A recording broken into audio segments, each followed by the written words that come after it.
안녕하십니까. 815TV의 윤정두입니다. 매주 화요일 이 시간에는요, 윤정두의 Y라는 제목을 가지고 시청자 여러분들을 찾아뵙도록 하겠습니다.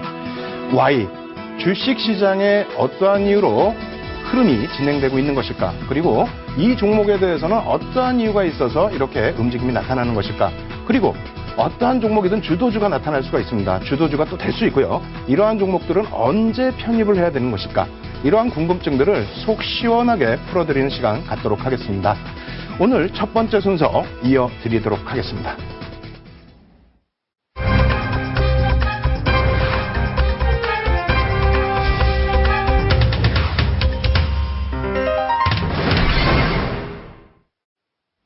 예, 첫 번째 순서는요, 주식시장은 왜? 이러한 제목을 선정을 해봤습니다. 많은 분들이 지금 시장 상황에서 좀 힘들어하시고 계시는 것이 사실이죠. 국내 월봉 차트를 놓고 보면서 짤막하게 먼저 설명을 드려보도록 하겠습니다. 자, 월봉 차트 놓고 보시게 되면요, 우리가 지금 현재 이 구간에 놓여져 있습니다. 어찌 본다면 월봉의 기준이기 때문에 횡보 양상을 나타내고 있는 구간입니다. 그래서 힘들어 하시면 안 될 수 있는 그런 구간인데 여러분들께서 많이 힘들어 하시죠. 그러한 이유가 뭘까요? 불확실성 때문에 그렇습니다. 지금 시장에서 악재 요인이다라고 할 수 있는 부분이 뭐가 있죠? 첫 번째, 미국 시장에 있어서 금리 인상에 대한 부담 요인. 두 번째 또 뭐가 있습니까? 우리나라 수출주들에 대한 부담 요인이 작용될 수 있는 엔화의 하향 부분. 그래서 아베노믹스 때문에 엔화 가치가 자꾸 떨어지는 부분에 대해서 부담스러워 하시는 게 있고요. 그리고 또 하나 뭐가 있습니까? 유가 부분이 급락을 하게 되면서 세계 경기의 침체에 대한 이러한 부분에 대한 부담 요인을 여러분들 갖고 가시는데요. 그렇지 않습니다. 여러 가지 요인들이 있습니다만 지금 시장에서 상황이 안 좋은 상황이라면 이 차트에서 놓고 보시는 것처럼 예전의 흐름처럼 고점 대비 20% 이상의 급락 조정이 나와야 됩니다. 지금 부분은 견딜 수 있는 부분이다, 이렇게 말씀드리겠고요. 오늘 기준에서는 한 가지만 속 시원하게 풀어드리도록 하겠습니다. 유가 부분 풀어드릴 텐데요. 그에 앞서서 잠시 중국 시장만 잠시 지켜보도록 하겠습니다. 중국 시장 한번 살펴보게 되면요, 지금 차트 나와 있죠. 2007년도 고점 라인까지만 제가 가지고 나왔습니다. 그러한 이유는 이 이후부터는 HTS상에서 여러분들 잘 아시고 계실 텐데 여기 보시면은요, 가장 중요한 부분이 이 부분이라고 생각을 하고 있어요. 2005년도 중반에 5월 달에 중국 증시는 바닥을 찍고 대세 상승 랠리가 나옵니다. 다시 말씀드려서 우리나라 증시하고는 전혀 상관이 없다는 거예요. 무슨 얘기냐면요, 우리나라 증시는 2003년에 바닥을 찍고 돌려 세웠다는 겁니다. 또 한 가지는요, 중국 증시가 급등한 배경에 이유가 있는데요, 글로벌 시장의 흐름이 아닙니다. 또 중국 경기가 급격히 좋아져서가 아니고요, 중국 시장에 있어서는 재분배라든가 부의 재분배라든가 그리고 정부 정책에 의해서 많이 움직였다. 그래서 결론적으로 짧게 한두 가지만 말씀드릴게요. 이 구간 동안에 어떠한 일이 있었냐면요, 중국의 가계 지출 중에 35%입니다. 잘 들으셔야 돼요. 중국의 가계 지출 중에 35%가 어디로? 주식시장으로 몰렸다는 겁니다. 또 한 가지가 있습니다. 중국 인구 어마어마하게 많긴 합니다만 1억 9천만 명이라는 사람들이, 그래서 1억 9천만 계좌가 언제? 2007년도에 형성이 됐습니다. 그러한 과열 열기 때문에 굉장히 급등이 나왔었고, 조정받은 이유는 페트로 차이나라든가 이러한 국유 기업들이 상장을 하면서 보호예수 물량이 풀리게 되면서 급락을 했죠. 그래서 결론적으로 말씀드린다면은 어저께 중국 증시가 8% 밀리고 나서 장중에 8% 밀리고 7%대 하락이 나오고 나면서 많은 분들이 우려하셨는데 우려하지 마십시오. 이 부분을 국내 차트하고 항생 차트로 짧게 보면서 말씀드리겠습니다. 국내 차트는 선 차트예요. 그리고 상해 지수는 봉 차트가 되는데 이쪽 부분 놓고 보시면 되겠죠. 2005년까지 중국 증시가 밀려 내려갈 때 국내 증시는 올라서고 있었다. 그리고 여기 보시면 어떻게 됩니까? 줄곧 하락되고 있는 상황에서 국내 증시는 어떻게 됩니까? 바닥 대비해서 돌려졌죠. 더 한 가지 놓고 보셔야 될 부분은 항생입니다. 굉장히 재밌죠. 홍콩 시장도 쫓아가지 않는 중국 시장 증시를 왜 우리나라 증시가 쫓아간다고 생각하십니까? 거기에 또 한 가지는 중국 증시 브릭스 시장입니다. 창피해서 쫓아갈 수가 없는 시장입니다. 따라서 중국 관련주나 중국 관련 경기 관련 뭐 수혜주 이런 종목은 눈여겨보시되 시장 흐름에 있어서는 너무 과도하게 과민 대응하지 말자 이렇게 말씀을 드리겠습니다. 그리고 지금 시간부터는 가장 중요한 유가 부분 보도록 하겠습니다. 유가도 표 준비해 봤는데요. 표가 좀 많아요. 그래서 빨리빨리 진행을 해드릴게요. 자, 유가 차트 한번 놓고 보겠습니다. WTI 현물 월봉입니다. 이거 참 웃기지 않습니까? 우리나라는 WTI 안 씁니다. 지금 유가 부분은 브렌트유가 있고요. 그 다음 서부 텍사스 중진유가 있고 그리고 우리가 쓰는 두바이유가 있죠. 근데 우리가 흔히 분석할 때는 어찌됐건 WTI를 분석을 하는데요. 이런 급락이 나오다 보니까 경기 침체에 대한 우려감 이런 모든 부분 때문에 굉장히 심각해하고 있습니다. 파워포인트 빨리 넘기면서 보여드릴게요. 이건 뭐냐면요. 1차 에너지, 그러니까 석유가 차지하는 비중 나타내고 있는데요. 점점 낮아지고 있죠. 선진화되면서 우리나라 같은 경우도 석유에 대한 의존도가 낮아지고 있고요. 두 번째는 전체적인 흐름입니다. 에너지 집약도 변화 추구에 있어서 석유 부분이 차지하고 있는 비중이 상당히 지금 낮아지고 있다. 세 번째 부분입니다. 이건 좀 차트가 어려우실 수가 있는데 1차 오일 쇼크 당시와 2차 오일 쇼크 당시가 분홍 색깔로 칠한 부분이고요. 그리고 국내 시장에 있어서 뭐 글로벌 시장 마찬가지가 되겠죠. 유가 부분이 다시 100달러로 치솟아 올라왔던 이 부분인데 어떻게 되어 있습니까? 앞부분에 있어서는 굉장히 큰 물가 상승률이 나타났다 할지라도 후반부에 있어서는 영향력을 가지지 못한다. 마찬가지예요. 이 부분도 CPI, 인플레이션에 대한 연구 부분인데 우리가 우려했었던 1차 오일 쇼크, 2차 오일 쇼크 당시 대비해서는 문제가 없었다. 아니 왜 전문가님 지금 유가가 급락하고 있는데 이러한 부분을 놓고 설명을 합니까? 거꾸로 설명하는 거 아닙니까? 이렇게 말씀하실 수가 있을 거예요. 제가 드리는 말씀은 유가 부분도 일정 부분에 있어서 시장에 작용하는 것이 맞습니다. 그리고 유가가 올라가는 것이 당연히 경기가 활성화되는 것으로 해석할 수가 있습니다. 다만 유가가 급등을 했다고 해서 주식시장이 폭등을 한다든가 유가가 급락을 했다고 해서 주식시장이 무너져 내리지 않는다는 것을 역설적으로 보여드린 거예요. 그래서 조금 딱딱하다고 하면 한 가지 또 재밌는 자료 놓고 보여드리겠습니다. 보시게 되면요. 1차 오일 쇼크 당시에 유가가 얼마였죠? 약 11불 정도 했습니다. 그리고 2차 오일 쇼크 당시에 36불 정도 했는데 물론 명목 유가와 실질 유가는 당연히 차이가 있어요. 하지만 그때 당시에 우리나라의 근로자 월 소득을 비교한다면요. 지금 기준에 유가가 2008년도에 100불 올라섰을 때 유가는 대략 9배, 10배 움직였고요. 그리고 근로자 소득은 어떻게 움직였습니까? 72배가 움직였습니다. 다시 얘기해서 지금 유가 부분의 급등락 부분은 다른 요인이 있다. 시장에 어떤 큰 충격을 줄 수 있는 숨겨진 내용이 아니고요. 아주 쉽게 생각하실 수 있는 그런 요인들이 있다라고 설명을 드리겠습니다. 그래서 계속해서 뭐 차트 빨리빨리 넘겨드리면서 설명을 할 텐데요. WTI 현물 시장의 월봉과 코스피 월봉 차트 비교를 했습니다. 가장 중요한 부분은 이 부분만 놓고 보시면 되겠어요. 유가가 35% 하락할 때 국내 증시는 어떻게 됐다? 16.94% 상승을 했고요. 다우지수 마찬가지입니다. 거기에 유가가 급락을 할 때 국내 증시 횡보, 다우지수는 월봉 기준으로는 급등이 나오고 있다는 겁니다. 그럼 이러한 부분은 어디서 어떻게 해석을 해야 될까요? 한 가지 더 보여드리겠습니다. 달러와 인덱스입니다. 이 부분은 굉장히 중요해요. 앞부분은 쭉 지나가 왔지만 이 부분에 대해서는 굉장히 깊게 생각하셔야 됩니다. 무슨 얘기냐면 지금 엔화의 약세 부분을 미국이 용인을 안 한다면 그렇게 갈 수가 없습니다. 다시 얘기해서 달러와의 강세, 달러와 인덱스의 강세. 그래서 유로화 대비해서도 달러가 지금 강세를 띠고 있고요. 이러한 부분이 상품 시장에도 영향을 미쳤다는 겁니다. 다시 얘기한다면 이러한 부분이 되겠죠. 뭐 굉장히 깊게 말씀을 드리고 싶은데 시간상 뭐 말씀을 드릴 수가 없어요. 지금 달러와 인덱스 부분과 유가 흐름을 놓고 보시면 거의 비례되게 반비례되게 움직이고 있습니다. 무슨 내용이냐고요? 달러화가 약세를 떼어서 달러화 자산이 가치가 낮아지면 당연히 자금이 어디로 갑니까? 트레이드 자금이 상품 시장으로 간다. 그 상품 시장으로 간 게 어디로 몰리냐고요? 금으로도 몰렸었고요. 원유로도 몰렸다는 겁니다. 그것이 어떻게 됐어요? 지금 정책적으로 민주당 정책에서 강세, 달러화 강세를 추구하고 있는 모습에서 이러한 흐름이 나온다는 거예요. 그래서 이 원유 부분에 있어서의 여러분들의 그 생각도 많이 바꾸셔야 됩니다. 그렇다면 이 소중한 시간에 시청자 여러분들께서 보실 때 결론이 뭐냐, 무슨 결론을 갖고 얘기하는 거냐, 이렇게 말씀드릴게요. 유가가 상승했을 때 우리가 놓고 보아왔던 종목이 뭐가 있습니까? 정유업체와 화학업체, 그리고 조금 넓게 본다면 조선업체까지 보셨죠? 그 부분이 유가 부분이 급락이 나와서 시장에 바뀌었는데 왜 그것을 붙들고 계십니까? 지금은 시각을 바꾸실 때다라고 말씀을 드리는 겁니다. 그래서 지금 현재 구간에서는요.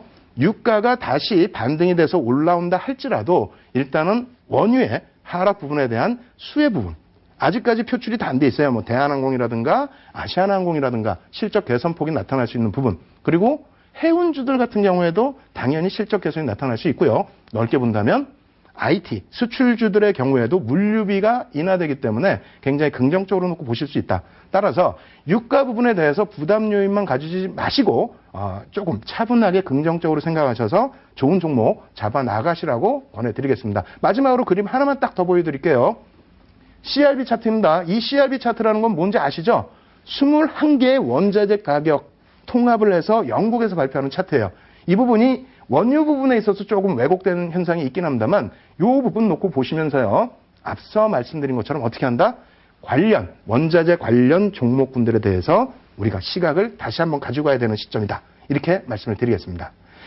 예, 이렇게 해서 전체 시장에 대한 설명, 길지도 않고 짧지도 않았습니다만 마음만 답답합니다. 어찌됐건 오늘은 요만큼에서 또 마무리 져드리고요. 다음 주에는 또 다른 내용을 가지고 주식시장은 왜 이렇게 해서 주제를 가지고 가겠습니다. 첫 번째 순서 이만큼에서 정리하도록 하겠습니다.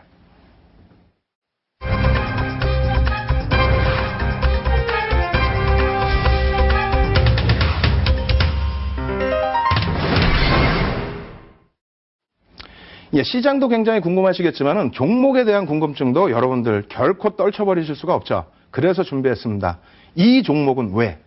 앞으로 매주 이 시간을 통해서 특징적인 종목군들을 잡아서 보여드릴 거예요. 그런데 여러분들이 잘 생각하셔야 될 부분이 그 종목에 대한 추천 아닙니다.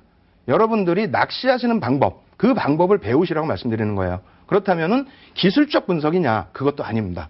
전체적인 시장을 한 발짝 물러서서 보시면서 넓게 보시면서 그 종목을 언제 어느 시점에 편입하는 것이 좋은 것인가 그런 생각을 가지시라는 거죠. 그래서 오늘도 결과론적인 종목을 가지고 나올 수밖에 없었습니다. 향후에 있어서는요. 오늘 종목 보시고 나서 이후에 이러한 종목이 있다면 꼭 편입을 하셔서 향후 5년, 10년 동안 충분하게 수익을 올리시기 바랍니다. 오늘 준비한 종목은요. 종목 알려드리면 현대글로비스입니다. 굉장히 좀 마음이 답답하신 분들도 계실 거고요. 그리고 또 궁금증을 갖고 계신 분들도 계실 텐데 시장에서 지난주에 하한가가 나왔기 때문에 굉장히 크게 대두가 됐어요. 그런데 겉에만 이렇게 핥고 넘어가시는 분들이 많으신데요. 현대글로비스 내용을 깊게 들어가서 보시게 되면요. 어떤 결과가 나올 수 있다고요? 향후 5년 이상을 편안하게 수익을 올리실 수 있는 방법을 분명하게 캐치하실 수 있습니다. 먼저 표를 놓고 보면서 현대글로비스의 문제점 부분도 먼저 찾아보도록 하겠습니다. 지금 현대글로비스의 주식 지분이 정의선 부회장 쪽에 31.88% 굉장히 많이 몰려있죠. 다 아시는 내용일 거예요. 그리고 정몽구 회장이 갖고 계시고 일정 부분은 예전에 정리를 해서 사회 환원을 하셨죠. 이 부분에 대해서 문제되는 부분은 뭐죠? 맞습니다. 경영권 승계 작업이에요. 굉장히 큰 부분인데요. 경영권 승계 작업에 대한 현대글로비스의 히스토리가 있습니다. 알고 계신가요? 무려 10년 전부터 시작을 합니다. 칠판에서 잠깐 설명드리도록 하겠습니다. 실판에서 설명을 드리면 이게 좀 길어질 수도 있는데 어떻게든 짧게 끊어보도록 할게요. 1. 본택이라는 업체가 있었습니다. 이 본택이라는 업체를 아시는 분도 계실 텐데 모르시는 분도 계시고요. 이 본택이라는 업체가 어디랑 합병이 됐었죠? 마지막에 현대오토넷이랑 합병이 됐어요. 근데 이 부분을 종목을 쭉 알려드리고 나서 설명을 다시 또 드릴게요. 그리고 나서 이 본택과 누가 또 관련이 있죠? 정의선 부회장이 관련이 있습니다. 거기에 본택과 또 누가 관련이 있죠? 현대모비스가 관련이 있습니다. 거기에 또 누가 관련이 있죠? 본택의 지분을 누가 갖고 있었습니까? 현대글로비스가 갖고 있습니다. 이렇게 여기까지만 말씀드려도 놀랄 거예요. 야, 이거 글로비스하고 본택하고 뭐 다른 건 줄 알았는데 굉장히 많이 포함되어 있네? 맞습니다. 역사를 말씀드릴게요. 이 본택이라는 곳에 또 지분을 정의선 씨가 상당히 많이 갖고 있었어요. 제 기억에는 20%대 이상으로 알고 있는데 그 지분을 갖고 있으면서 현대글로비스의 지분도 정의선 씨가 조금 전에 보셨죠? 상당히 많은 지분을 갖고 있습니다. 근데 현대차 그룹에 있어서는 지주회사 격이 어디입니까? 현대모비스입니다. 지주회사 격이. 그래서 경영권을 승계하기 위해서는 어떻게 해야 된다? 정의선 부회장이 현대모비스의 지분을 조금 더 인수를 해야 되는 그런 상황입니다. 그렇게 되려면 지분을 많이 갖고 있는 본택 지분도 많이 갖고 있고 글로비스도 많이 갖고 있는데 이 당시에 글로비스는 직접 상장을 목전에 두고 있었어요. 언제? 2005년도 당시에. 그리고 본택의 경우에는 맨 처음에는 어떻게 하죠? 현대모비스와 2002년도 당시에 합병을 하려고 추진을 합니다. 그랬다가 시민단체의 반대에 의해서 무산이 됐어요. 왜? 이쪽으로 일감을 몰아줬다는 의혹이 있었죠. 그렇기 때문에 이쪽에 지분이 많은 누구요? 대주주가 굉장한 큰 수익을 받기 때문에 이것은 부당하다라고 해서 반대를 해서 결국 무산. 그 이후에 한 3년 정도 지나고 나서 2005년도에 오토넷과 이렇게 합병을 추진을 했어요. 결론은 여기까지만 말씀드릴게요. 이거 뭐 더 말씀드려봐야 솔직히 어렵기만 하고 내용도 어렵습니다. 그래서 시간도 없기 때문에 빨리빨리 넘어가면서 보여드릴게요. 지금 이제 화면 또 놓고 보시게 되면요. 이게 뭐 A 종목이라고 제가 좀 숨겨놨던 그런 종목인데 현대 오토넷입니다. 오토넷의 지분 비율이 있고요. 합병 후에는 이러한 지분 비율이 생깁니다. 그리고 여기서 조금 도덕적으로 문제가 됐던 부분은 제2사 부분이 되겠는데 다국적 기업입니다. 그쪽으로 정의선 부회장 지분을 좀 넘겼어요. 그래서 시세 차익을 단기간에 2배 이상을 줬다는 좀 문제점이 또 도덕적으로 불거졌던. 결론은 뭐냐면요. 이런 모습이 나타납니다. 현대 오토넷의 수급에 있어서 개인들이 결국은 4,500만 주를 떠안게 돼요. 단기간에. 그렇게 되면서 주가로 볼까요? 이러한 폭락이 나타납니다.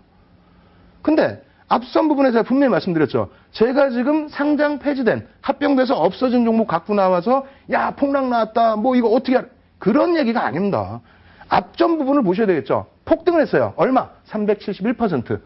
이게 소형주고 우리가 흔히 얘기하는 잡주입니까? 아니죠. 현대차 그룹주에 속해 있던 종목입니다. 그런 종목이 단기간에 폭등이 나왔다, 급등이 나왔다. 어떤 부분에 의해서 경영권 승계 작업을 하기 위해서 일정 부분이 주가가 인위적으로 흘러간 부분이 있었다는 겁니다. 무슨 말씀인지 아시겠어요? 그래서 지금 부분은 이왕 터져진 부분에 대해서 우리가 어렵게 생각하지 마시고 받아들이십시오. 정책적으로 어떻게 할 수 있는 부분이 아니니까 받아들이시고요. 그 다음 수순에 있어서는 어떻게 해야 된다? 향후에 어떤 종목을 어떻게 포착을 할까? 이 부분을 생각하시면 돼요. 그러기 전에는 또 하나 또 놓고 보셔야 될 게 있죠. 아무래도 현대글로비스 언급을 드렸으니까 지금 현대글로비스 갖고 계신 분들 얼마나 가슴이 타겠습니까? 그 부분에 대해서 간략하게만 전략을 말씀드리겠습니다. 일단 화면 보시면은요. 현대글로비스의 지금 매출 구성이 이렇게 돼 있어요. 근데 앞서 말씀드린 것처럼 도덕적인 부분 말씀드렸죠. 그렇다면은 현대차 그룹에서 현대글로비스를 지금 당장 쳐낼 수 없습니다. 만약에 지분 매각을 한다 할지라도 당연하겠죠. 그렇기 때문에 긍정적으로 좀 놓고 보시고요. 그리고 매출 부분의 실적 부분은 뭐 이런 식으로 또 개선이 된다라는 전망이 있어요. 그래서 절대 뭐 지금 현재 상태가 저평가라고 표현해 드릴 수는 없습니다만 글로벌 시장 대해서 저평가다라고 할지라도 바닥에서 또 올라온 또 그런 흐름이 있고 리스크적인 부분이 있기 때문에 저평가라고 말씀드릴 수는 없습니다. 다만 이 정도로 실적을 또 가지고 가는 업체이기 때문에 너무 급한 마음에 서둘러서 매매를 단행하시지 마라 이렇게 말씀드릴게요. 그리고 한 가지 더 놓고 보여드립니다. 이 부분인데요. 마지막에 이제 정리가 되겠습니다. 여러분들 조금 약을 올려드릴 거예요. 지금까지는 가지고 계신 분들에 대한 전략이었잖아요. 가지고 계신 분들 어떻게 해야 됩니까? 지금 월봉으로 놓여져서 이렇게 돼 있는데 아직은 날짜가 있어요. 그리고 일봉을 나중에 살펴보시면요. 하락 부분에 있어서 반전되는 상승 잉태형이 좀 표출이 됐습니다. 그런 부분들 좀 위안을 잡으시고요. 우리는 뭘 놓고 봐야 된다? 우리는 이걸 놓고 보셔야죠. 저 저점에서부터 2007년 1월에서부터 바닥 주가 21,300원이었습니다. 21,300원을 어찌됐건 간에 실적을 몰아줬든 안 몰아줬든 끌어올렸다는 겁니다. 얼마까지? 이 고점으로 따진다면은 얼마요? 지금 현재 조정을 받아갖고 있어도 10배 수준입니다. 여기 고점으로 따지면요. 대략 한 13배 이상의 상승률이 나왔다는 겁니다. 몇 년 동안? 7, 8년 동안에. 여러분들 이 정도 수익을 계좌에서 지금 창출하고 계신다면은 굳이 늦은 시간에 시청 안 하셔도 되겠죠. 힘드신 부분이 많다면은요. 이런 부분도 팁을 잡을 수 있습니다. 야, 7년 전 거를 어떻게 내가 잡을 수 있니? 아닙니다. 국내 시장에 있어서 언제부터입니까? IMF 이후에부터 있어서는 지주회사격으로 계속 변천해 가고 있습니다. 그렇죠? 그래서 지금 아직까지도 중견그룹주 중에서는 이처럼 경영권 승계 작업을 해야 되는 종목이 많이 남아 있습니다. 그렇기 때문에 실적 관련된 종목도 보시고 또 경영권 승계를 하기 위해서 실적을 개선하는 종목도 보시고 또 현재 놓여져 있는 지주회사까지도 포괄적으로 놓고 보신다면은 올 상반기에요. 여러분들 안정적으로 좋은 종목 저점에서 잘 편입하실 수 있다. 이렇게 말씀을 드리겠습니다. 그래서 두 번째 시간에 강조드리는 부분요. 폭등 가능 종목 선침의 전략 별거 없습니다. 분명히 보셨잖아요. 시가총액이 10조가 넘었던 종목입니다. 현대글로비스를 통해 얻은 교육 주목하시고요. 경영권 승계 관련된 그룹주 관심 필히 가지십시오. 그리고 지주회사에 대한 관심도 굉장히 필요한 시점이다. 이렇게 말씀을 드리겠습니다. 두 번째 시간 역시 좀 짧은 느낌이 있는데 신의 한 수 또 들어가야 되기 때문에 이만큼 해서 정리해 드리도록 하겠습니다.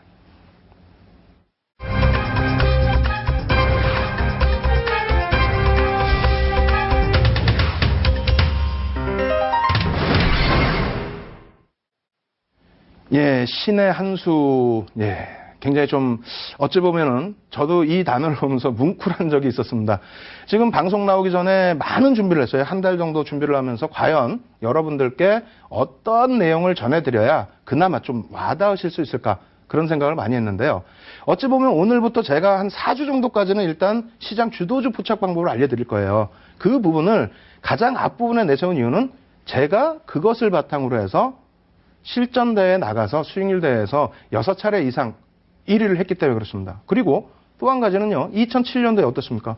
300만 원짜리 계좌 가지고 3개월 만에 27억 만들었습니다. 그게 시가총액 극대형주, 거기에 이제 파생상품 일부 포함되어 있었습니다만 여러분들도 충분하게 해내실 수 있다는 겁니다. 뭘로요? 시장 주도주로. 그럼 시장 주도주라는 게 무엇입니까? 칠판에 한번 적어드리도록 하겠습니다. 일단 뭐 칠판 제가 썼으니까 뭐 제가 지워야 되겠죠? 여러분들 조금만 기다려보세요. 시장 주도주 뭘까 한번 생각하시면서 기다리시기 바랍니다. 시장 주도주라는 건요, 별게 없습니다. 여러분들 생각하실 때는 뭐 테마주들까지도 시장 주도주가 아니냐, 뭐 테마주가 시장 이끌어간다, 뭐 이렇게 말씀하시는데 테마주라는 거는 말 그대로 테마주입니다. 테마만 형성할 수 있고요. 그리고 그 이상의 시세를 분출하기는 굉장히 어렵습니다. 시장 주도주라는 것은 시장을 견인해야죠.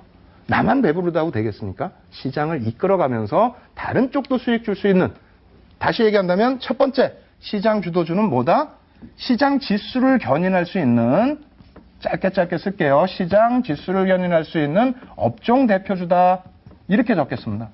아시겠죠? 야, 이거 뭐 신의 한 수 배운다 그랬는데 무슨 대형주만 가지고 매매를 할 거냐, 이렇게 생각하실 분이 계시는데 맞습니다. 자, 보시죠. 1조 이상짜리 종목군에서만 시장 주도주가 나올 수 있다. 업종군이 되겠어요? 1조 이상의 업종군에 대해서. 1조 이상의 종목인데 그 종목이 이제 속해 있는 업종이 되겠죠? 그게 이제 시장 주도 업종이 될 텐데요. 이렇게 말씀드리면 벌써 낙담하시는 분들 계세요. 야, 이거 뭐 앞부분에 시원시원하게 얘기해서 조금 보려고 했더니 무슨 대형주에, 그것도 모자라서 1조 이상 종목 충분히 있습니다. 몇 종목 있어요? 173개 종목 있고요. 조금 전에 보신 현대글로비스가 2만 1,000원대 했을 때가 시가총액이 7천억이었어요. 그게 얼마까지 올랐었습니까? 10조 이상까지 올랐었습니다. 10조 이상까지. 그래서 대형주라고 해서 수익이 안 나는 것이 아니다, 이렇게 말씀드리겠고, 한 가지만 더 팁 말씀드리면요. 기아차, 현대차 어땠습니까? 2009년도 바닥 찍고 나서 2년 동안에 10배에 달하는 상승률이 나왔어요. 어마어마했죠. 그것이 다 대형주에서 나왔다는 점 강조를 드리겠습니다. 세 번째는 어떤 것이 또 시장 주도주라고 말씀을 드릴 수 있을까요? 시장 주도주는요, 시장 상승률. 그죠? 시장 상승률입니다. 왜? 시장이 하락할 때 무슨 주도주입니까? 시장 하락할 때는 쉬셔야지. 시장이 상승할 때 시장 상승률 대비해서 최소 1.5배에서 2.5배 수준의 상승률이 나온다. 그렇다면은 뭐 1.5%, 2.5%가 아니잖아요. 시장이 만약에 20% 움직였다면 대략적으로 30에서 50%가 어떻게? 아주 안정성 있게, 아주 마음 편하게, 아주 여유롭게 움직임을 가지고 간다라는 겁니다. 아시겠죠? 그래서 이런 시장 주도주를 잡아내셔야 되는데 어렵냐? 전혀 어렵지가 않아요. 4주 동안의 강의만 좀 잘 들으신다면은 이 종목군들 잡아내는데 전혀 문제가 없습니다. 일단 표를 놓고 보면서 실제 종목이 어떻게 움직였는지 말씀을 드려야만 여러분들도 조금 감각이 살아나시겠죠? 표 준비해 드리도록 하겠습니다.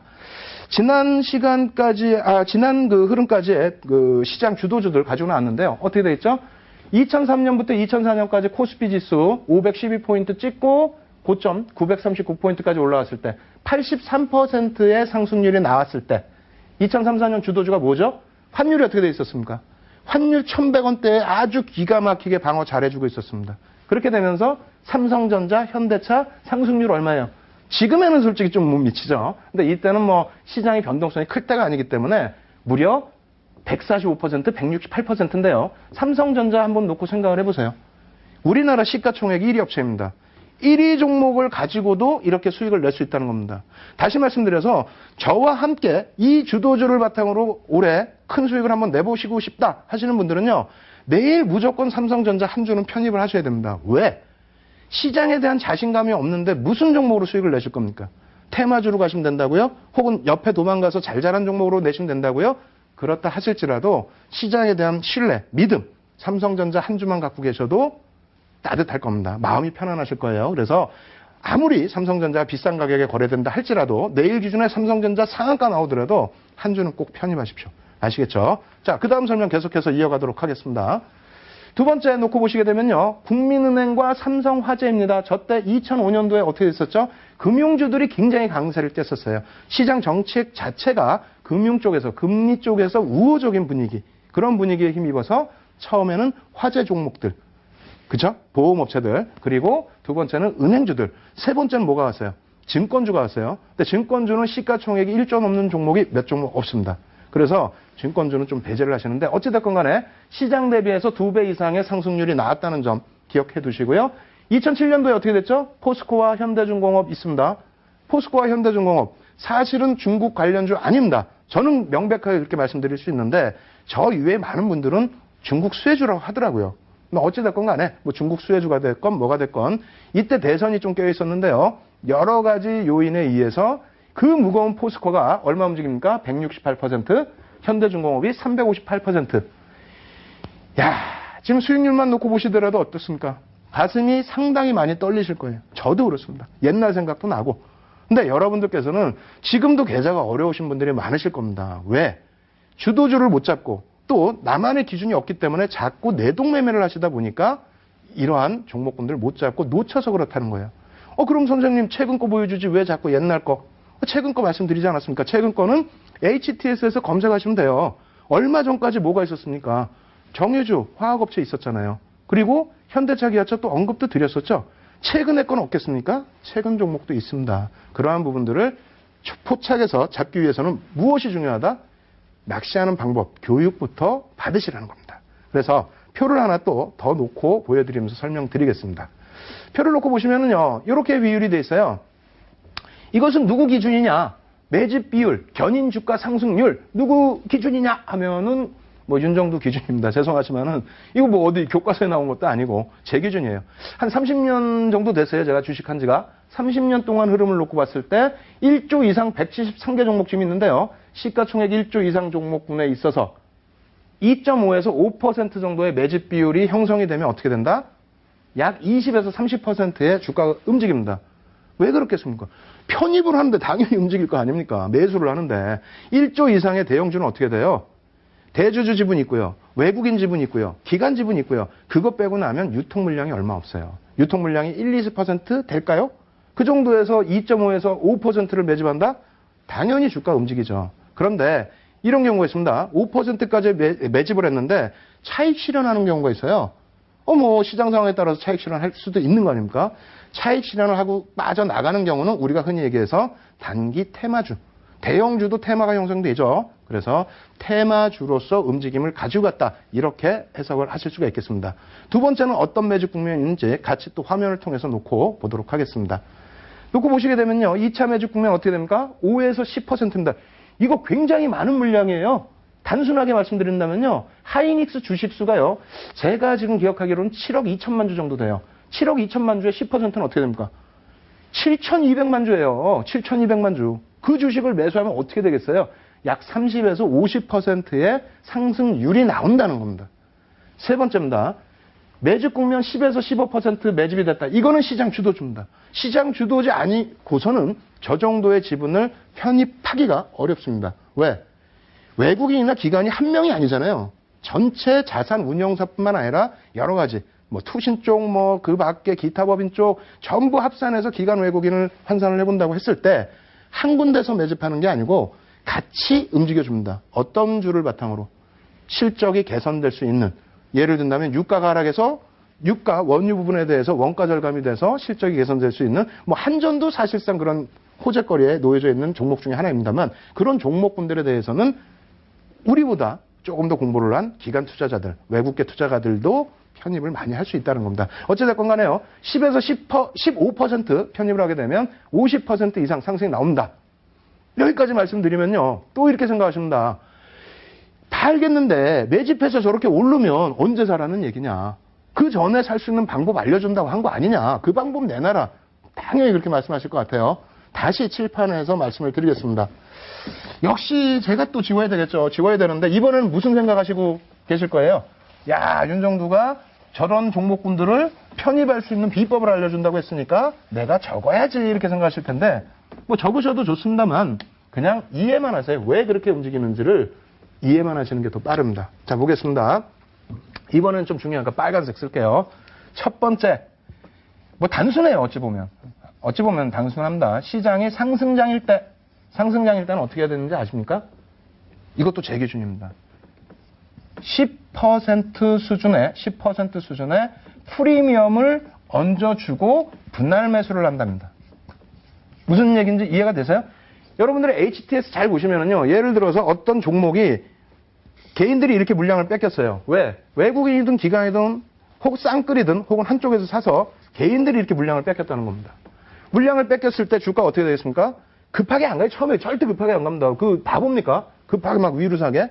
요렇게 가겠죠? 요렇게 가다 어느 시점에 이렇게 갈 텐데 요렇게 갔을 때 어떻게 되겠어요? 평균 단가가 나올 거 아닙니까? 평균 단가가 있는데 시장이 상승장이야. 상승장이면 이게 밀려 내려옵니까? 평균 단가 대비해서 위에 놓여져 있다는 겁니다. 그래서 시장이 강세장으로 형성이 돼서 추세 부분에 있어서 강한 모습을 표출을 한다면 당연히 최대 10%까지의 프리미엄을 줄 수 있다. 다만 단기적으로 시장의 조정이라든가 종목의 흔들기, 눌림 이러한 모습이 나타나게 된다면 종목 조정이 나올 수 있죠. 어디까지? 매수 평균 단가 수준까지 내려올 수 있습니다. 물론 큰 조정이 나오면 그 밑을 깨고 내려가는 경우도 있어요. 근데 그 부분은 좀 배제를 하시고 어찌됐건 간에 10% 프리미엄을 주고 샀다 할지라도 분할 매수 관점이다라고 한다면 당연히 평균 매수 단가 수준까지의 공간을 열어두실 수 있다는 겁니다. 어찌됐건 가장 중요한 부분은 뭐다? 상승일 때는 10%의 프리미엄을 줄 수 있다. 근데 지금 어떻게 돼 있습니까? 시장이. 어떻게 돼 있겠뇨? 못 가서 쩔쩔매고 있잖아요. 옆으로 횡보하고 박스권 주고 밑으로 빠지진 않지만 뭔가 불안하고 그것은 수익이 안 나서 불안하신 거일 거고요. 자, 두 번째는 횡보장이 되겠죠. 횡보장은 또 어떻게 줄까요? 횡보장도 지금 좀 이따 종목 보여드리겠습니다만 주도주는 급등 양상이 나오고 있는 대형주들 많이 있습니다. 아시겠죠? 횡보장에서는 그렇다고 해서 쫓아갈 수 있느냐, 프리미엄을 10%씩 줄 수 있느냐, 매집에 따라서는 다르겠습니다. 얼마만큼 매집을 했는지에 따라서는 다르겠습니다만 일단은 가장 중요한 부분은 매집 여부를 떠나서 2.5%에서 5% 이상 1차 매집 국면을 넘긴 종목에 대해서는 그렇다면 어떻게 할까요? 눌림목을 줄 때 사자. 눌림목. 프리미엄은 일정 부분은 조금은 생각을 하는데 눌림목이라는 게 뭡니까? 지지선을 확인하는 것이 아니라 눌림목이라는 것은 저항에 부딪혀서 밀려 내려온다는 게 되겠죠. 그러니까 시장이 이렇게 흘러가고 있는데 아까처럼 물량은 뺏어갔어요. 일정 부분 물량은 뺏어갔어요. 근데 시장이 강하지 못하니까 이런 흐름을 줘요. 그러면 어디서 움직이죠? 이런 부분. 이런 부분에서 눌려줄 때마다. 그래서 바닥까지는 매집이 계속 단행되고 있기 때문에 조금씩 뭐 바닥이 높아지겠죠. 그러다가 어느 시점 튀고 올라갈 거니까요. 그래서 이 완전한 바닥은 사실상 저도 포착하지를 못합니다. 따라서 횡보 국면에 있을 때는 어떻게 된다? 어느 시점 고점에 눌렸을 때에 차익 실현 구간으로 생각하실 필요 없어요. 왜? 이 정도로 개인 물량 뺏어간 종목 팔아서 어떤 종목 사시려고요? 누가 산 종목 사시려고요? 세력? 개인 세력이 산 종목 사시려고요? 안 되겠죠. 따라서 이렇게 눌려질 때는 차익 실현이 아니고 분할 매수 생각을 하셨기 때문에 눌림목마다 횡보장에서는 편입을 한다. 이렇게 말씀을 드릴게요. 단순하죠? 간단할 거예요. 간단하니까 너무 지루하실 수 있는데 그럼 세 번째까지만 말씀드리고 실전 차트 한번 보여드리도록 하겠습니다. 세 번째. 제가 생각할 땐 이게 가장 중요하고 이 부분만 잘 포착하시면 역시 마찬가지로 얼마 동안 수익을 낼 수 있다? 제가 아까 하나 빼먹은 게 있어요. 시장 주도주는 3개월짜리 이건 테마입니다. 시장 주도주라는 것은 최소 9개월에서 최장 2년까지도 갑니다. 왜? 시장에서 주도 업종으로 부각이 되는 거기 때문에 그 업황이 부각돼서 움직인다는 거예요. 이해되세요? 그렇기 때문에 한두 달, 세 달이 아니에요. 최소 9개월에서 2년 정도까지의 시장에서의 업황이 호황세가 나타난다. 그래서 주도주로 부각된다. 이렇게 말씀드립니다. 따라서 세 번째 부분은 하락장의 기준. 업황은 호황이다 할지라도 전체 장세가 갑자기 급락이 나타나는 경우도 있습니다. 혹은 눌림목이 아니라 흔들기가 강하게 나타날 수도 있어요. 그래서 이러한 부분이 되겠죠. 매집을 단행했는데 시장이 움직이다가 갑자기 급락이 나오던가 혹은 이렇게 가다가 뭐 이렇게 꺾인다든가 분명히 있습니다. 제가 거짓말을 하는 게 아니라 진짜로 있어요. 그래서 이런 국면에서는 어떻게 본다? 지금 시장이 불안하시다면 종목 편입 멈추십시오. 그러다가 기다리고 계시다가 내가 보는 방향으로 시장이 빠진다. 그러면 종목도 분명히 밀립니다. 어떻게? 매집한 물량이 대량으로 나오는 것이 아니라 찔끔 나오던가 혹은 나오지 않는 선에서 주가가 밀립니다. 어디까지? 평균 단가 수준까지 밀립니다.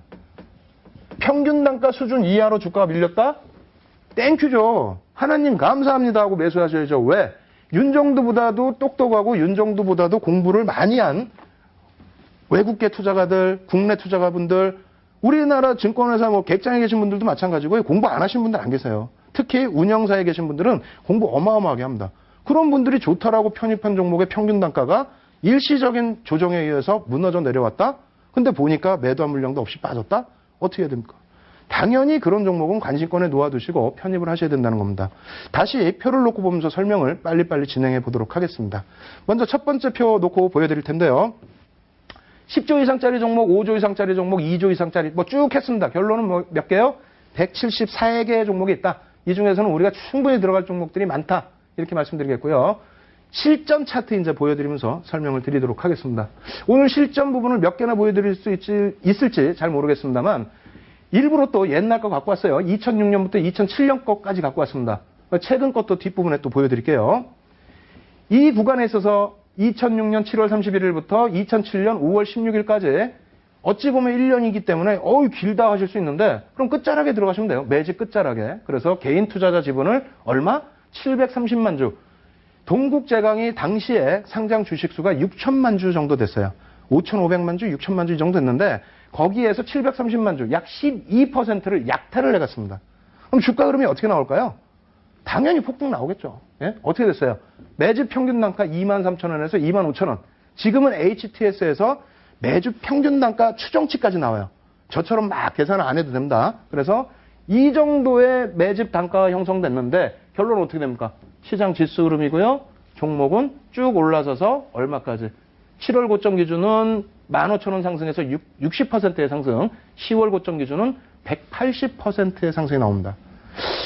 뭐 이 정도 수익률이 뭐 방송에서 말씀드릴 때 적다라고 느끼시는 분들도 계실 수 있을 거예요. 뭐 조금 소형주들을 움직이는 폭 놓고 보신다면요. 하지만 시가총액 말씀드렸죠.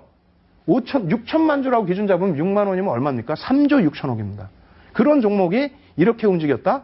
굉장한 겁니다. 마음 편안하시잖아요. 그리고 캔들 모양 놓고 봤을 때 물론 이런 부분에서 차익 실현하거나 정리를 하셔야 될 구간은 형성돼 있긴 합니다만 대부분의 구간에서는 편안하게 가실 수 있는 그런 흐름이 나왔습니다. 그럼 여기서 중요한 게 또 뭐죠? 어디서 편입하냐고요. 올라간 건 알았는데 어디서 편입하냐고 지금 따지실 거 아닙니까? 그죠? 그럼 다시 한번 잘 보세요. 제가 왜 이거 원을 왜 동그라미 쳐드렸겠어요? 이거 아무 데나 이렇게 원 동그라미 쳐놓으면 저희 연구원들 저한테 엄청나게 혼납니다. 하루에 3시간도 못 자고 동그라미 쳐놨는데 또 깨지면 안 되겠죠, 저한테. 쳐놓은 이유가 있습니다. 잘 보세요. 지금 시장에서 이 부분은 종가선 차트인데요. 상승 구간이고요. 상승 구간이에요. 근데 동국제강 같은 경우에 주봉인데 횡보 구간으로 놓여져 있죠. 이 일봉으로 다시 보여드릴 겁니다. 어떻게 됐는지. 여기 마찬가지입니다. 시장이 약간 하락했는데 장대 음봉이 발생돼요. 위에서 볼 때는 뭐 큰 음봉이 아닌 것 같지만 이 가격대 대비해서는 엄청나게 큰 음봉이 주봉상에 발견이 됐다는 겁니다. 그러면 이 구간에서 왜 우리가 관심을 가져야 되는지 다시 차트 한번 더 놓고 보도록 하겠습니다. 매주 국면의 흐름, 죄송합니다.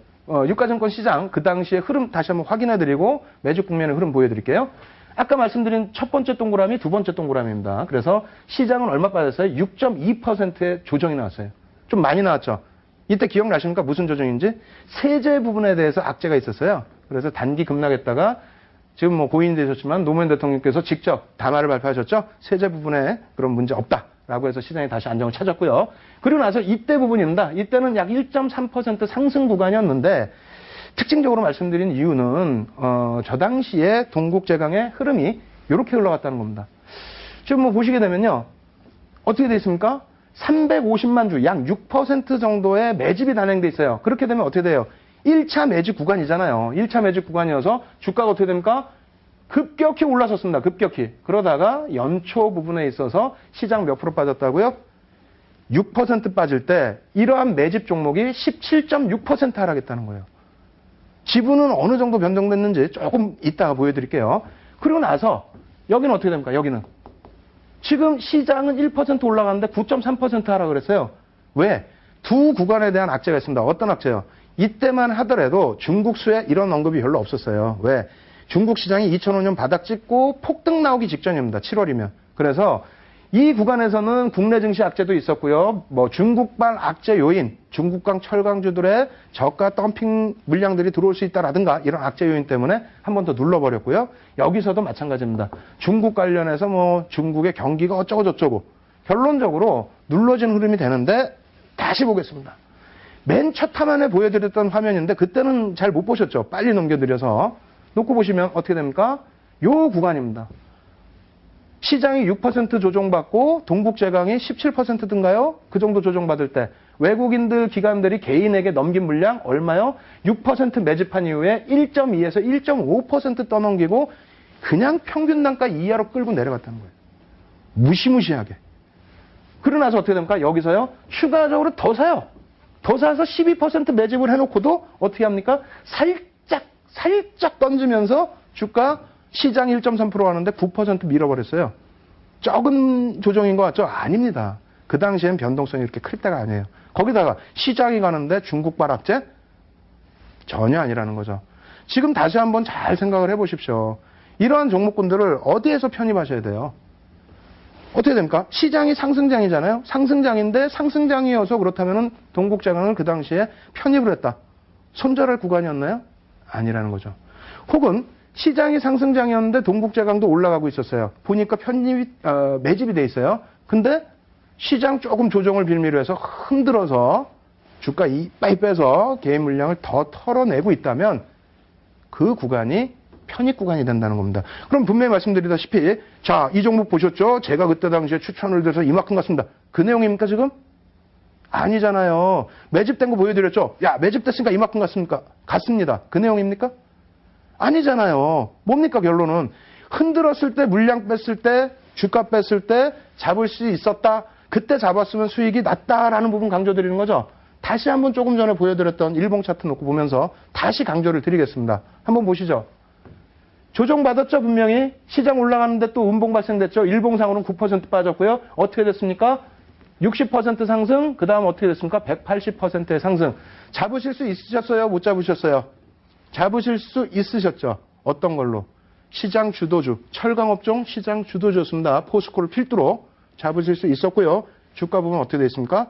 추경 매수가 아닌, 또 기술적 분석이 아닌 펀더멘털 부분과 수급 동향만을 놓고 편입을 할 수 있었다는 말씀을 드리는 겁니다. 그래서 결론적으로 야, 윤정도 다 좋은데 왜 옛날 차트만 갖고 와서 지금 열변을 토하느냐. 지금 시장의 흐름에서 안 맞을 수도 있지 않느냐. 이렇게 말씀하시는 분도 계세요. 그래서 지금 시장의 차트도 가지고 나왔습니다. 급하게 제가 막 만들어 오다 보니까 그림이 좀 안 이뻐요. 한번 보실까요? 여러분들 다 아시고 계시는 종목입니다. SK 하이닉스. SK로 인수가 되면서 SK 그룹도 또 좀 좋아졌죠. 그래서 SK 텔레콤 주가도 많이 올라왔는데 외국인 기관 다 필요 없어요. 합산을 해서 결국 개인이 어떻게 됐습니까? 개인이 어떻게 됐어요? 이거 HTS에 다 나오는 얘기예요. 제가 지금 이평선을 그려드렸습니까? 혹은 뭐 보조지표를 넣어드렸어요. 이거 어렵습니까? 안 어려워요. 한번 보세요. 1억 4천만 주를 물량을 약탈을 당했습니다. 몇 퍼센트라고요? 하이닉스 주식수가요. 7억 2천만 주예요. 7억 2천만 주. 대략. 우리나라 상장 주식수 중에서 8억대가 하나 있고요. 하이닉스가 두 번째입니다. 8억대가 삼성 계열사인가요? 그리고 예전에는 STX 페노션이 20억 주 있었어요. 20억 주. 예? 어찌됐건 간에 이 정도의 물량이 뺏기게 되면서 물량을 뺏어가게 되면서 주가 어떻게 되죠? 저점 대비해서는 와 200% 상승입니다. 아이 뭐 이 정도밖에 안 돼? 이 정도밖에라니요. 여러분들 지금 200% 수익 나신 분 계시면은 지금 이 시간에 피곤하신 시간에 제가 진행하는 방송 보시겠습니까? 아니잖아요. 이러한 구간에서 나중에 다시 한번 또 자세히 설명을 드리겠습니다만 어떻게 됩니까? 조정 나오는 구간마다 우리가 잘 포착한다면은 정말 저가 매수 편안하게 하시고 지금 주가까지 편안하게 가지고 갈 수 있다. 기술적 분석이 아닌 수급 분석만을 놓고 보시더라도. 왜? 기술적 분석 누구나가 다 할 수 있잖아요. 그리고 하이닉스가 저 정도 빠져 있다면은 시가총액 상위 종목 저 정도 빠진다면 어떻게 됩니까? 국내 증시 조정 나왔다는 거예요. 안 그렇겠어요? 당연히 조정이 있어서 동반 조정. 그렇다면 어떻게? 편입 구간 선정. 종목 2개만 딱 더 놓고 보여드리고요. 마지막 정리해드리도록 하겠습니다. 자, 최근 종목 하다 보니까 또 가지고 나와봤습니다. 삼성화재. 야, 너는 왜 맨날 이렇게 무거운 것만 갖고 오니? 무거운 거 갖고 와도 수익이 나면 됐잖아요. 75%. 여기는 조금 아쉬운 게 130만 주 약 2.5%뿐이 안 뺏겼다라는 건데 원체 삼성화재의 지분이 대주주 지분, 또 외국계 지분, 기관 지분이 많습니다. 유통 물량이 작아요. 그러한 부분의 팁도 다음번에는 더 깊이 들어가서 여러분들께 설명을 드리도록 하겠습니다. 그리고 대상이라는 종목이에요. 대상이라는 종목. 사실은 대상이 출발할 때 시가총액이 월등히 높지는 않았기 때문에 망설였습니다. 다만 그래도 섹시한 종목이 하나쯤 있어야 여러분들이 관심을 가지실 수 있을 것 같아서 제가 1조 이상만 말씀드렸습니다만 실질적으로는 시가총액 1조 미만도 대응이 되겠죠. 어찌됐건 대상이라는 종목, 이 종목에 어떻게 돼 있어요? 19% 약탈입니다, 이거. 예? 급격하게 물량 뺏어갔죠? 그 이후에 주가 등락은 굉장히 커져 있습니다. 물론 단기간에 지금 조정폭을 받고 있어서 많은 분들이 야, 내 종목 지금 빠지고 있는데 왜 갖고 왔니? 왜 빠지겠습니까? 이런 때 못 잡으시고 이럴 때에 낙폭과대라고 들어가세요. 이럴 때가 기준이 뭐라고요? 주가가 빠져서가 아니라 지분을 돌려놓고 있을 때, 개인이 떠안고 있을 때 기준을 잡아드리는 겁니다. 아시겠죠? 그래서 마지막 정리를 칠판을 통해서 짧게만 한번 해드리도록 하겠습니다. 지금 또 한 번 또 지우는데요. 자, 이렇게 해놓고 보시죠. 자, 1번. 지금까지 설명할 때 여러분들이 제가 강조한 게 있을 겁니다. 퍼센테이지 기준을 강조했다라는 거. 무슨 말씀인지 아시겠어요? 주식은요. 내가 편입한 종목에 대해서는 그 주식수를 알아야 돼요. 그 종목의 주식수. 예? 하이닉스가 7억 2천만 주인데 하루에 외국인이 100만 주 샀다. 그럼 어떻게 됩니까? 어떻게 돼요? 이게 몇 퍼센트예요? 0.15%뿐이 안 돼요. 0.15. 아시겠죠? 글로비스라는 종목 아까 말씀드렸는데 3,500만 주짜리예요. 35만 주 사면 어떻게 됩니까? 1% 편입입니다. 차이가 크죠? 무슨 얘기냐면은 퍼센테이지로 계산을 하셔야지 괜히 뭐 20억 주 주식수가 있었던 어떤 종목처럼 하루에 500만 주 개인이 뺏겼다? 외국인이 샀다? 그럼 막 들어간단 말이에요. 그게 물리는 건지 뭔지도 모르고. 그래서 모든 주식은 퍼센테이지로 놓고 보시고 거기에 주식수 곱하기 가격이니까 그럼 뭐가 나옵니까? 시가총액이 나옵니다. 이것도 계산하시려고 하지 마세요. 어떻게 하신다고요? 시가총액 부분 자체도 나와 있습니다. HTS에 아주 자세히 나와 있어요. 그래서 지금 팁을 말씀드리면 뭐 한 가지 정도로만 압축을 해드린 거예요. 여러분들께서는 어떻게 놓고 보셔야 된다? 내 주식에 대한 주식수와 시가총액 부분은 꼭 아셔야 된다. 그리고 나머지 부분은 제가 그래서 준비했습니다. 지금 시간이 너무너무 없어요. 지금 당장 끝내야 된단 말이에요. 할 얘기는 많은데 어떻게 하겠습니까? 오늘 지금 당장 제가 달려가서 무방하겠습니다. 지금 자막 나가고 있죠. 오늘 밤 11시부터 해서 저희 815TV에서 제가 직접 새벽까지라도 무방을 할 테니까요. 여러분들 다 참여하셔서 오늘 다 못 배운 그런 교육들 꼭 숙지해서 내 것으로 만드시기 바랍니다. 아시겠죠? 저는 다음 주에 또 찾아뵙도록 하겠습니다. 감사합니다. Y의 윤정도였습니다.